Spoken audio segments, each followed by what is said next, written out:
Budget in parliament. सो यहाँ पे इस वीडियो में बेसिकली हम लोग बात करने वाले हैं बजट किस तरह से पास किया जाता है पार्लियामेंट में। अगर आपने इसके पहले की वीडियो नहीं देखी है कि जिसमें we have talked about all the bills which are passed in parliament with a special proceeding, so आपको ऊपर आई बटन या नीचे डिस्क्रिप्शन बॉक्स में उसका लिंक मिल जाएगा। सो make sure you definitely watch that video for better understanding of the parliament proceedings.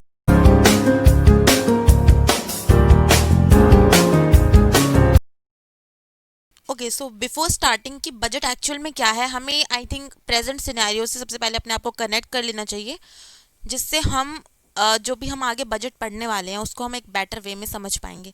सो आप यहाँ पे देखो, एक इंडियन एक्सप्रेस की रिपोर्ट है जब बजट 2020 फर्स्ट ऑफ फैब को इंट्रोड्यूस किया गया था। सो यहाँ पे क्या लिखा है, budget 2020 focused on schemes for employment of youth, says finance minister Nirmala Sitharaman. So यहाँ पर क्या है, जब बजट को 2020 यानी कि फर्स्ट फैब को इंट्रोड्यूस किया गया है, सो यहाँ पर ये बताया गया था कि इसकी जो 2020 का बजट होने वाला है वो ज़्यादातर फोकस करेगा एग्रीकल्चर पे, और जितने भी डिविडेंड टैक्स और जो भी कंपनीज इंडिया में काम कर रही है वो डिविडेंड टैक्स देती है, डिविडेंड टैक्स को जो है वो अबॉलिश कर दिया। यहाँ पे मेन फोकस दिया गया था कि जो गवर्नमेंट है वो एग्रीकल्चर और एम्प्लॉयमेंट जैसी स्कीम से इन जैसी स्कीम्स पर ज़्यादा फंड अलॉट करेगी।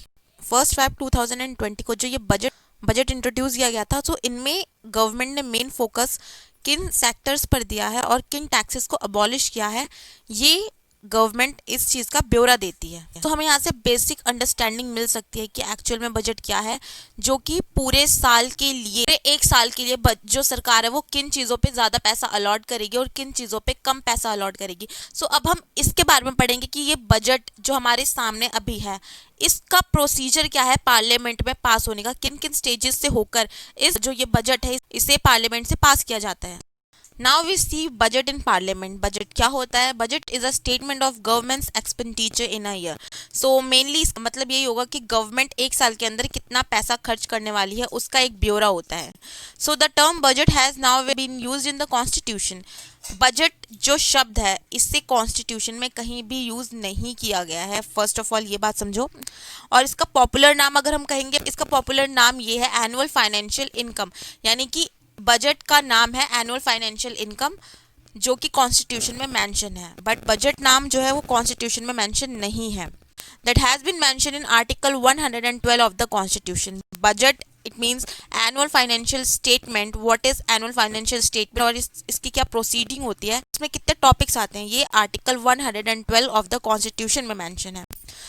अब हम देखते हैं, in addition to the estimates of receipts and expenditure, government का एक साल का लेखा जोखा, गवर्नमेंट किन सेक्टर्स पे ज्यादा फोकस करेगी, किन सेक्टर्स को ज्यादा फंड अलॉट करेगी। सो इसमें फर्स्ट है ways and means to raise the revenue. सरकार किन टैक्स के जरिए अपना रेवेन्यू बढ़ाने वाली है या किन लोन्स के जरिए अपना रेवेन्यू बढ़ाने वाले हैं, ये सब आता है बजट में। Estimates of expenditure, it means कि एक साल में सरकार की ओर से कितना खर्च किया जाने वाला है।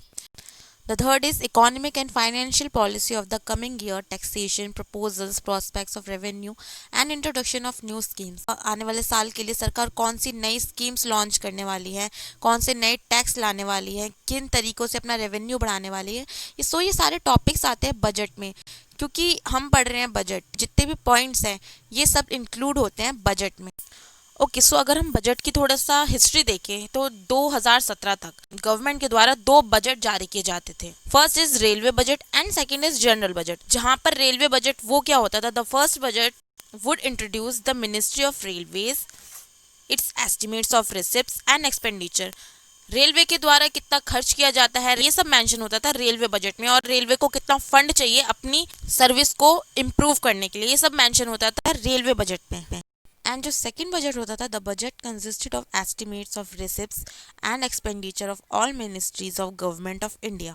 गवर्नमेंट के अंडर जितने भी मिनिस्ट्रीज हैं, चाहे वो होम मिनिस्ट्री हो, चाहे वो ह्यूमन रिसोर्स मिनिस्ट्री हो, इनको कितना फंड चाहिए किसी भी स्कीम को इंट्रोड्यूस करने के लिए, अब मिनिस्ट्रीज के द्वारा कितना एक्सपेंडिचर किया गया है एक साल में, और कितने टैक्स लाए गए हैं और कितने टैक्स को अबॉलिश किया गया है, कितनी नई स्कीम्स लॉन्च की गई हैं, ये सब आता था जनरल बजट में। सो ये दो तरह के बजट थे जो 2017 तक पेश किए जाते थे। यूनियन बजट क्या है, अब हम इसके बारे में बात करते हैं। So the railway budget was separated from the general budget in 1924 on the recommendation of Acworth committee report 1921। सो 1924 से पहले हमारे यहाँ पर एक ही बजट पेश किया जाता था जिसको हम कहते थे यूनियन बजट, जिसमें जनरल बजट और रेलवे बजट इंक्लूड होता था। बट 1921 में एक्वर्थ कमेटी ने अपनी एक रिपोर्ट दी और उसमें जो रेलवे बजट था और जनरल बजट, इन दोनों को सेपरेट करने के लिए कहा गया। सो इसके रीज़न ये थे to enable the railway to keep their profit for their own development, ताकि रेलवे अपना खुद का अच्छा खासा डेवलपमेंट कर पाए और अच्छा खासा प्रॉफिट कमा पाए। To facilitate a business approach to the railway, यहाँ पर ये बात रखी गई थी अगर हम रेलवे को अलग कर देंगे जनरल बजट से तो रेलवे का अपना खुद का बजट होगा, जिससे जो रेलवे है वो अपना अच्छा खासा डेवलपमेंट कर पाएगा, ज़्यादा से ज़्यादा फैसिलिटीज़ प्रोवाइड कर पाएगा। सो ये एक्वर्थ कमेटी की रिपोर्ट थी जिसके बाद से जनरल बजट और रेलवे बजट, ये दो तरह के जो बजट है वो प्रेजेंट किए जाते थे 2017 तक। In 2017, the central government merged the railway budget into the general budget. There is now one budget of the government of India that is called union budget. So 2017 में क्या होता है, जो गवर्नमेंट ऑफ इंडिया है वो railway budget को include कर देती है जनरल बजट में। सो 2017 से हमारे इंडिया में एक ही बजट पेश किया जाता है जिसको कहा जाता है यूनियन बजट, जिसमें रेलवे का बजट और जनरल बजट दोनों इंक्लूड होते हैं। अब हम यहाँ पे बात करने वाले हैं कॉन्स्टिट्यूशनल प्रोविजंस की। इट मीन्स कि बजट के जो स्टेजेस हैं उनको जानने से पहले संविधान में, हमारे कॉन्स्टिट्यूशन में ऐसे कौन से प्रावधान मेंशन किए गए हैं बजट को पार्लियामेंट में प्रेजेंट करने के लिए। हम इसमें फर्स्ट देखते हैं, no money shall be withdrawn from the consolidated fund of India except under appropriation made by law. यहाँ पर एक टर्म आया है जिसको कहा जाता है कंसोलिडेटेड फंड ऑफ इंडिया। ये क्या है, पहले हम इसको देखते हैं। A fund from which all the revenue received by government of India, all loans raised by government of India, loan repayment, it means all payment of behalf of government of India are made out of this fund. It means जितना भी fund government receive करती है, जितने भी loans government लेती है, जितने भी जो लोन्स गवर्नमेंट ने लिए है उसकी रिपेमेंट करती है, वो सभी fund consolidated fund of India से गवर्नमेंट के द्वारा लिए जाते हैं। कंसोलिडेटेड फंड ऑफ इंडिया एक ऐसा फंड है जिसमें से गवर्नमेंट अगर वो किसी प्रोजेक्ट पे काम कर रही है या फ्यूचर में कोई वो पॉलिसी लाना चाहती है तो उसके लिए फंड लेती है, और अगर गवर्नमेंट ऑफ इंडिया ने कोई लोन लिया है तो उसे रीपेमेंट करने के लिए भी जो अमाउंट है वो कंसोलिडेटेड फंड ऑफ इंडिया में से गवर्नमेंट के द्वारा लिया जाता है। No money shall be withdrawn from the consolidated fund of India except under appropriation made by law. It means कि अगर कंसोलिडेटेड फंड में से मनी को विड्रॉ करना है उसे बिना लॉ के विड्रॉ नहीं किया जा सकता। मीन्स कि उसे पार्लियामेंट से पास होना ज़रूरी है। इसमें सेकंड है, no money bill imposing tax shall be introduced in the parliament except on the recommendation of the president. अगर कोई मनी बिल है, हम ये मनी बिल और फाइनेंस बिल ये सब क्या है डिफरेंस है इनमें, हम ये लास्ट के वीडियो में पढ़ चुके हैं। अगर आपने वो वीडियो नहीं देखी है go and check the video. Money bill क्या है, अगर कोई मनी बिल है और उसमें टैक्स से रिलेटेड मैटर है उसे बिना प्रेसिडेंट की रिकमेंडेशन के पार्लियामेंट में प्रेजेंट नहीं किया जा सकता। ये हमारे कॉन्स्टिट्यूशन में मेंशन है। The expenditure charged on the consolidated fund of India shall not be submitted to the vote of parliament, however it can be discussed by the parliament. Charged expenditure क्या होता है ये हम आगे के नेक्स्ट टॉपिक में पढ़ेंगे। यहाँ पे मोटा मोटा समझे, चार्ज एक्सपेंडिचर में सैलरीज होती है, जो सुप्रीम कोर्ट के जजेस है उनकी सैलरीज होती है, जो लोकसभा के स्पीकर है उनकी सैलरी और अलाउंसेज होते हैं, सारे के सारे जो मैटर्स होते हैं सैलरी और अलाउंसेज से रिलेट, ये सब आते हैं एक्सपेंडिचर चार्ज में। ये जो टॉपिक है जो कि चार्ज एक्सपेंडिचर में आता है, इस पर पार्लियामेंट में वोट नहीं किया जाएगा, इस पे सिर्फ पार्लियामेंट अपनी इस मैटर्स पे पार्लियामेंट में सिर्फ डिस्कशन किया जा सकता है। ये कुछ प्रोविजंस है जो कि हमारे कॉन्स्टिट्यूशन में मेंशन है किसी भी फाइनेंस, किसी भी बजट या किसी भी मनी बिल से रिलेटेड। बजट्स एक्सपेंडिचर, हमने जैसे कि पहले भी पढ़ा है कि बजट क्या होता है। बजट एक साल के अंदर सरकार किन सेक्टर्स को ज़्यादा फंड अलॉट करने वाली है या किन प्रोजेक्ट्स पे काम करने वाली है उसका लेखा जोखा होता है, यानी उन प्रोजेक्ट्स पे गवर्नमेंट कितना एक्सपेंस करने वाली है उसका लेखा जोखा होता है बजट। बजट में दो तरह के खर्चों को इंक्लूड किया जाता है। वो क्या है, budget consist two types of expenditure, the charged expenditure and the made expenditure. जो चार्ज्ड एक्सपेंडिचर है वो हम पहले भी पढ़ चुके हैं कि चार्ज एक्सपेंडिचर क्या होता है। मेनली यहाँ पे monuments and allowances of president, यानी कि प्रेसिडेंट की सैलरी या प्रेसिडेंट के अलाउंसेस या salaries of speaker of Lok Sabha and deputy speaker of Lok Sabha, इनकी सैलरीज होती हैं, सुप्रीम कोर्ट के जजेस की सैलरी होती है, वो सारे यहाँ पर बजट में जो है एक सेक्शन ऐसा दिया जाता है जहाँ से इन सभी को इनकी सैलरी प्रोवाइड की जाती है। So charge expenditure is non votable. यहाँ पर अगर यहाँ पे प्रेसिडेंट की सैलरी डिसाइड करनी है या सुप्रीम कोर्ट के जजेस की सैलरी डिसाइड करनी है, सो यहाँ पे इन जैसे जो टॉपिक्स होते हैं इन पे पार्लियामेंट में वोट नहीं होता है। यहाँ पे सिर्फ पार्लियामेंट इस पर जो है डिस्कशन कर सकती है। इसको कहते हैं चार्ज एक्सपेंडिचर। सो बजट में एक एक्सपेंडिचर तो ऐसा होता है जहाँ पे जो कि नॉन वोटेबल होता है, जहाँ पे वोट की जरूरत नहीं होती। बट द मेड एक्सपेंडिचर एक ऐसा एक्सपेंडिचर होता है जो बजट का दूसरा पार्ट है, द मेड एक्सपेंडिचर, इस पे पार्लियामेंट में डिस्कशन और वोट दोनों किए जाते हैं। This kind of expenditure has to voted by the parliament. इस पर वोट होना जरूरी होता है। बेसिकली कौन से टॉपिक्स होते हैं? Government needs money to carry out its normal activities, जो गवर्नमेंट के प्रोजेक्ट्स होते हैं, गवर्नमेंट किन सेक्टर को फंड है वो अलॉट करना चाहती है, इस तरह के जो खर्चे होते हैं, इस पर जो फर्स्ट ऑफ ऑल जो पार्लियामेंट है इस पे डिस्कशन होगा, इस पे चर्चा की जाएगी और इसे पार्लियामेंट से पास होना जरूरी है। तो जो एक बार मेड एक्सपेंडिचर पे डिस्कशन हो गया, यहाँ पे पार्लियामेंट ने पास कर दिया, उसके बाद ये साफ पता चल जाएगा कि गवर्नमेंट को कितना फंड इस साल अलॉट किया जाएगा उनके नए प्रोजेक्ट्स को कंटिन्यू करने के लिए। सो यहाँ पे हमने देख लिया बजट दो तरह के एक्सपेंसेस है, उनको इंक्लूड करता है। एक बार जो फाइनेंस मिनिस्टर है उन्होंने पार्लियामेंट में बजट को प्रेजेंट कर दिया। सो यहाँ पे दो तरह के हमने देखे एक्सपेंडिचर्स होते हैं, एक चार्ज एक्सपेंडिचर होता है और एक मेड एक्सपेंडिचर होता है। चार्ज एक्सपेंडिचर पे पार्लियामेंट में वोट नहीं किया जा सकता, जबकि मेड एक्सपेंडिचर में गवर्नमेंट जो है यहाँ पर पार्लियामेंट में इसे प्रेजेंट करेगी और पार्लियामेंट से पास होने के बाद ही यहाँ से गवर्नमेंट के पूरे साल के लिए गवर्नमेंट को फंड अलॉट किया जाएगा मेड एक्सपेंडिचर से। Okay, so as we have talked about कि बजट क्या है, बजट पे कौन कौन से टॉपिक्स और एक्सपेंसेस को इंक्लूड किया जाता है। अब हम देखते हैं ऐसे कौन से स्टेजेस हैं जिसके बाद जो बजट है उसे पार्लियामेंट से पास किया जाता है। तो इन पे वन बाय वन हम आगे डिस्कशन करेंगे।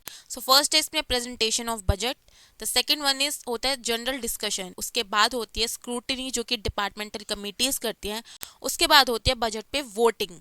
बजट पे वोटिंग होने के बाद एक बिल आता है अप्रोप्रिएशन बिल का, और उसके बाद जो सिक्स स्टेज होता है वो होता है हमारा फाइनेंस बिल का। सो ये सभी स्टेजेस से होकर एक बजट को गुजरना होता है पार्लियामेंट में, उसके बाद ही बजट जो है पार्लियामेंट में पास किया जाता है। अब हम बात करते हैं हमारे फर्स्ट स्टेज की, जो कि होता है presentation of budget.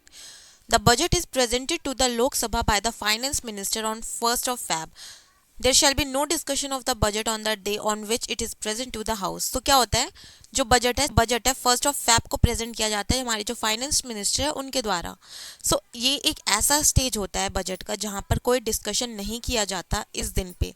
The finance minister present the budget with a speech known as budget speech. इसमें क्या है, जब फाइनेंस मिनिस्टर बजट को प्रेजेंट कर रही होती है उसके साथ ही वो अपनी स्पीच भी देती है कि उन्होंने बजट में क्या क्या चीजों को मेंशन किया। So at the end of the speech in Lok Sabha the budget is presented before the Rajya Sabha which can only be discuss and it has no power to vote. क्या होता है, जब लोकसभा में बजट स्पीच खत्म हो जाती है उसके बाद जो बजट है वो राज्यसभा में प्रेजेंट किया जाता है। सो यहाँ पे क्या होता है, राज्यसभा सिर्फ इस बजट पे डिस्कशन कर सकती है, बट राज्यसभा के पास कोई पावर नहीं होती कि वो उस बजट पे वोटिंग कर सके। The budget documents present to the parliament comprise of the following. जो बजट डॉक्यूमेंट पेश किया जाता है लोकसभा में उनमें बहुत सी जो टॉपिक्स है वो मेंशन होते हैं। उनमें से कुछ है बजट स्पीच जो कि फाइनेंस मिनिस्टर के द्वारा दी जाती है, annual financial statement, it means कि आने वाले साल के लिए गवर्नमेंट कौन कौन सी नई स्कीम्स लॉन्च करने वाली है, macro economic framework statement, terms हैं, ये सारे इकोनॉमिक्स के टर्म्स हैं। सो अगर हम इस टर्म को समझें कि मैक्रो इकोनॉमिक फ्रेमवर्क क्या होता है, बेसिकली अगर हम इसे एक शॉर्ट वे में समझें तो ये मैक्रो इकोनॉमिक फ्रेमवर्क एक ऐसा फ्रेमवर्क होता है जहाँ पर हम स्टडी करते हैं इकोनॉमी की एज अ होल कंट्री, यानी कि पूरी कंट्री में जो थ्योरी है एम्प्लॉयमेंट की, थ्योरी है मनी की, हम कंट्री को देखते हैं कि पूरी कंट्री में, ना कि किसी एक सेक्टर में। कि अगर हम बात करें, अगर एक सेक्टर में ना देखकर कि टेक्सटाइल में इतना एम्प्लॉयमेंट है, हम देखते हैं कि पूरे इंडिया में या कंट्री में कितना एम्प्लॉयमेंट का लॉस हुआ है और कितने एम्प्लॉयमेंट जनरेट हुए हैं। यहाँ पर हम सेक्टर वाइज ना देखकर इकोनॉमी एज अ होल देखते हैं। यहाँ पर हम ये भी देखते हैं कि हमारे पास कितना डॉलर आया है किसी भी फॉरेन कंट्री से। यहाँ पर हम थ्योरी ऑफ जनरल प्राइस यानी कि कितना इन्फ्लेशन बढ़ा है, और यहाँ पर हम इकोनॉमिक फ्रेमवर्क में ये सब स्टडी करते हैं, जैसे जो गरीबी है उसकी क्या समस्या है एज अ होल कंट्री, ना कि किसी एक सेक्टर वाइज। कहीं ऐसा तो नहीं कि पॉल्यूशन ज्यादा हो रहा है और डेवलपमेंट कम हो रहा है। इकोनॉमिक स्टेबिलिटी कितनी तो ये है सारे टॉपिक्स इंक्लूड होते हैं मैक्रो इकोनॉमिक फ्रेमवर्क में। सो हमने देख लिया कि प्रेजेंटेशन ऑफ बजट में क्या होता है और बजट डॉक्यूमेंट होता है उसमें कौन कौन सी टॉपिक्स जो है वो इंक्लूड होते हैं। इनके अलावा भी और टॉपिक्स होते हैं।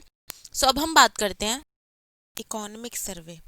हमने बात करी बजट की, लेकिन बजट के साथ साथ इकोनॉमिक सर्वे उसको भी प्रेजेंट किया जाता है पार्लियामेंट में। सो हम फर्स्ट देखते हैं earlier the economic survey also use to be present in the parliament along with the budget. पहले की बात करें जब बजट पेश किया जाता था उसी के साथ इकोनॉमिक सर्वे भी प्रेजेंट कर दिया जाता था पार्लियामेंट में। सो इकोनॉमिक सर्वे क्या है? It is a snapshot of major development that have been taken place in last 1 year.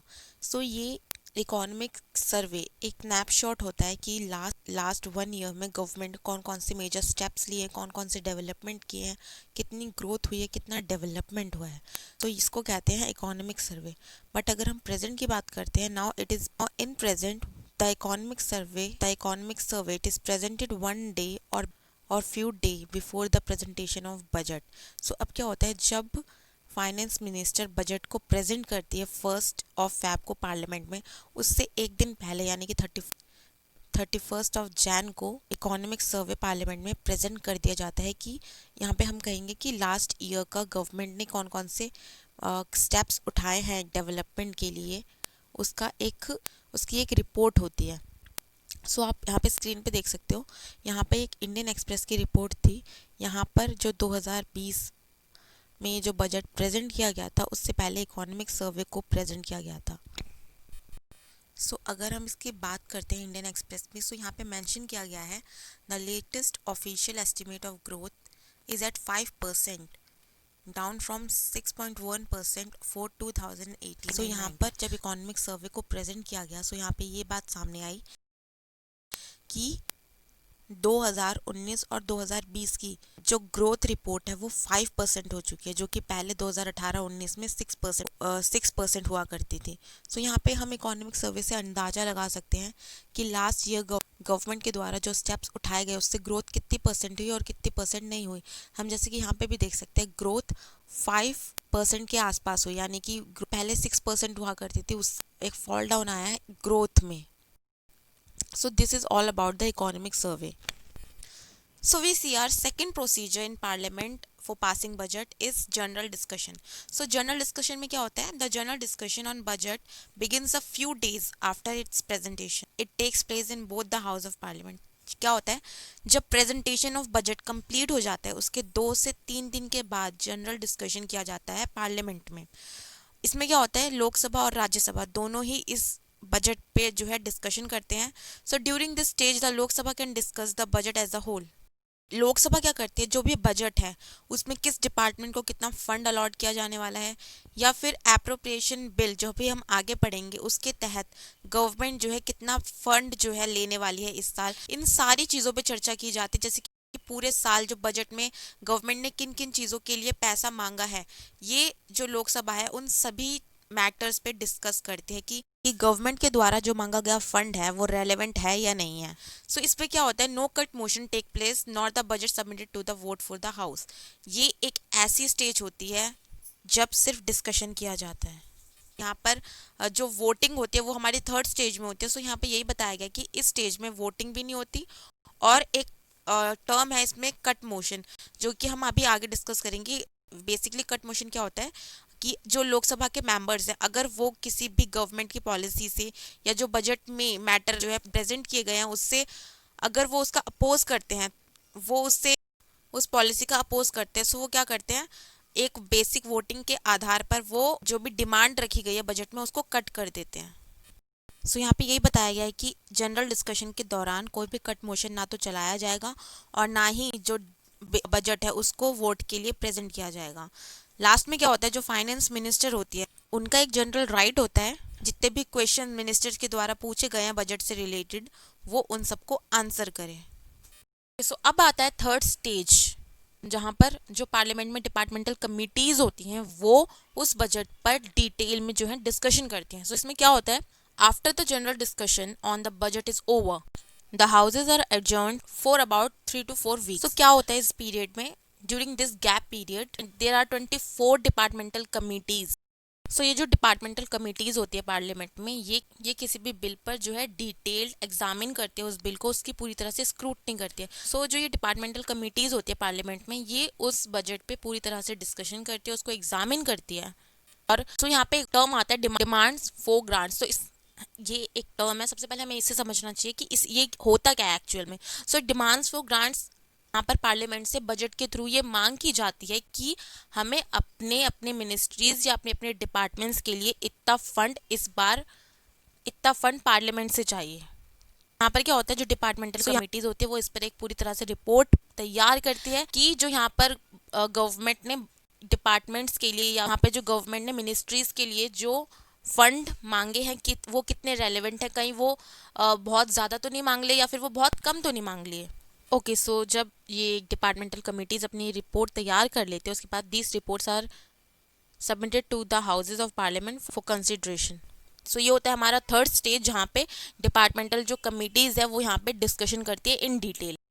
Okay, जो अब आता है वो आता है हमारा fourth stage for passing the budget, that is voting on demands for grants. हमने पहले भी पढ़ा कि voting on demands for grants क्या होता है। जो गवर्नमेंट है उन्होंने बजट में मेंशन किया है कि किस डिपार्टमेंट को कितना फंड अलॉट करना चाहिए, इस पे डिटेल डिस्कशन कर दिया जाता है। यहाँ पर उन डिमांड्स पर जो है यहाँ पे वोटिंग की जाती है। After the reports of departmental committees the Lok Sabha takes up voting of demands for grants.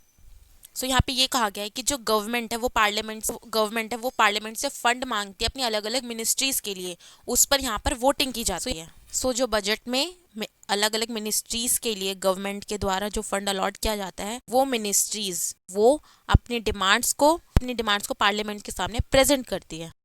जब अलग अलग मिनिस्ट्रीज अपनी स्पेसिफिक डिमांड्स है उसको पार्लियामेंट में प्रेजेंट करती हैं, सो उस वोटिंग की जाती है। Demand becomes grant after it has been duly voted.